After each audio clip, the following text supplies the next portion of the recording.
જે ખાસ કરીને વાત કરીએ તો રાજકોટ મહાનગરના શહેરી વિસ્તાર ઉપરાંત જિલ્લામાં સૌરાષ્ટ્ર અને કચ્છના અમુક વિસ્તારો જે છે એ જિલ્લાઓમાં હીટવેવની આગાહી છે એ પ્રસિદ્ધ કરવામાં આવી હતી. તાપમાનનો પારો જે છે એ 42 ડિગ્રી સુધી પહોંચવાની શક્યતા છે એ પીક અવર્સમાં નોંધાયેલી છે. એ અનુસંધાને ઇન્ડિયન મેટ્રોલોજીકલ ડિપાર્ટમેન્ટ દ્વારા એક નોટિસ છે એ પ્રસિદ્ધ કરાઈ છે અને ટેમ્પરેચર જે છે ભુજ અને કચ્છના અમુક વિસ્તારોમાં છે એ વધવાની શક્યતા છે. એ અનુસંધાને રાજકોટ શહેરમાં પણ તાપમાનનો પારો છે 42-41 ડિગ્રી વચ્ચે રહેવાની મહત્તમ તાપમાન છે નોંધાઈ શકે છે.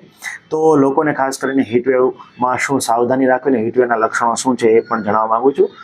તો ખાસ કરીને વાત કરીએ તો હીટવેવ દરમિયાન શું સાવધાની રાખવી, તો ખાસ કરીને દરેક લોકોએ બની શકે તો પીક અવર્સ એટલે કે બપોરના સમયે 1 થી 3ના સમયમાં તાપમાનનો પારો ખૂબ વધવાની શક્યતા પણ બની શકે તો બહાર જવાનું ટાળવું જોઈએ. આ ઉપરાંત જો બહાર જવાનું થાય તો ખાસ કરીને હળવા અને આછા રંગના વસ્ત્રો પહેરીને અને ફૂલ સ્લીવના કપડાં પહેરીને બહાર જવું જોઈએ. બની શકે તો ટોપી ઉપરાંત કોટનનું સુતરાઉ રૂમાલ વગેરે જે છે એનાથી શરીર ઢંકાય એ રીતે બહાર જવું જોઈએ. આ ઉપરાંત સનગ્લાસ કે ગોગલ્સનો ઉપયોગ પણ કરવો હિતાવહ છે.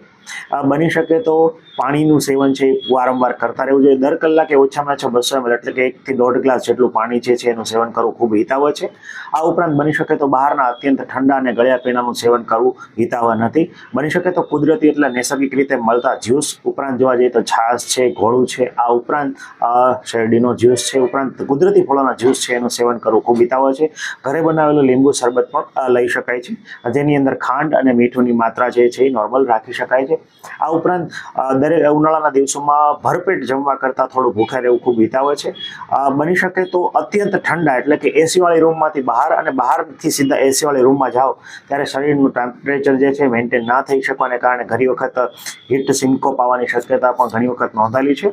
તો ખાસ કરીને તમારા શરીરને અત્યંત ઠંડીથી અત્યંત ગરમ કે અત્યંત ગરમથી અત્યંત ઠંડા વિસ્તારમાં જવાનું ટાળવું જોઈએ. આ ઉપરાંત બની શકે તો કોઈને લાંબા ગાળાની બીમારી હોય, દાખલા તરીકે કોઈને કિમોથેરાપી, કેન્સર, HIV એઇડ્સ ઉપરાંત ઇમ્યુનો કોમ્પ્રોમાઇઝ હોય, સગર્ભા બહેનો હોય, ધાત્રી બહેનો હોય, બાળકો હોય, એમણે બપોરના સમયે ખાસ કરીને બહાર જવાનું ટાળવું જોઈએ. ઉપરાંત જે કન્સ્ટ્રક્શન સાઇટ અને જે લેબર વર્ક કરી રહ્યા છે એ લેબરર્સે ખાસ છે તકેદારીના ભાગરૂપે બપોરના સમયે તડકાનો ડાયરેક્ટ એક્સપોઝર ના આવે તે રીતે કામ કરવું જોઈએ અને બની શકે તો વારંવાર જે છે પાણીની માત્રા તેમણે વધારે હાઇડ્રેશન માટે લેવી જોઈએ. બની શકે તો કોઈ પણ જે કોન્ટ્રાક્ટર હોય એમના માટે પાણી અને ORSની વ્યવસ્થા કરવી હિતાવહ છે. આ ઉપરાંત જોવા જઈએ તો ખાસ કરીને અત્યારે હીટ સ્ટ્રોકના લક્ષણો શું છે, તો કોઈ પણ વ્યક્તિ જે છે તડકામાં બહાર હોય અને ચક્કર આવવા, માથામાં દુખાવો થવો, અત્યંત માથું ફાટવું, ઉપરાંત શરીરમાં તાવ ફીલ થવો એટલે કે શરીર ગરમ લાગવું, ઉપરાંત ઘણી વખત સ્નાયુના કળતર અને દુખાવો થવો, ક્રેમ્પ્સ મારવા, ઘણી વખત અત્યંત પરસેવો વળીને શરીર ઠંડુ પડી જવું, આવા કોઈ પણ લક્ષણો જણાય. આ ઉપરાંત ઘણી વખત શ્વાસમાં લેવામાં તકલીફ થવી, ઉલટી ઉપકા થવા અને ચક્કર આવવા જેવા પણ લક્ષણો, ઘણી વખત વ્યક્તિ બેભાન થઈને પડી જવા એવા લક્ષણો પણ જણાતા હોય છે. તો આ તમામ લક્ષણો છે હીટ રિલેટેડ ઇલનેસના કહી શકાય અને આવા કોઈ પણ લક્ષણો જણાય તો તાત્કાલિક છે નજીકના આરોગ્ય કેન્દ્ર કે દવાખાનાનો સંપર્ક કરવો જોઈએ, જેથી આપણે હીટવેવને કારણે કોઈ પણ જે મોર્ટાલિટી છે એને અટકાવી શકીએ.